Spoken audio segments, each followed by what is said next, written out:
Isang taong mananatili sa Australia ang boyfriend ni Kylie Padilla na si Matt Henares.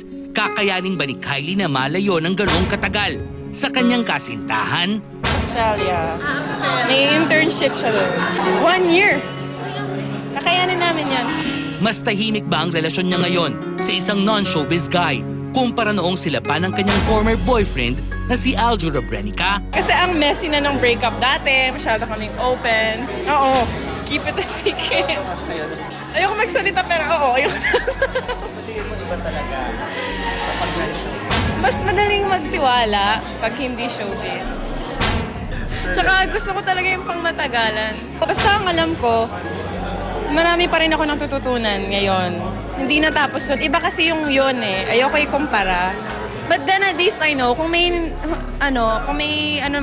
challenge sa amin, mas aware ako ngayon. Pero totoo bang nanligaw muli si Aljur sa kanya?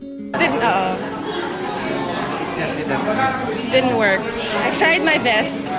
Pero after trying that last time, yun na yung gumising sa akin na baka hindi talaga. Oh, sinabi ko naman yun eh. Baliw ako ma-in love. Sinabi ko yun.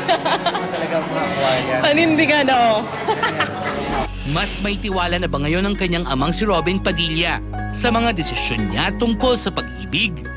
Okay lang sa kanya, basta lang daw masaya ako. Pero marami pa rin siyang advice na sinasabi. Nalulungkot lang siya kasi long distance relationship. Pero sabi niya, kung saan ka masaya anak? Well, I don't have to say anything.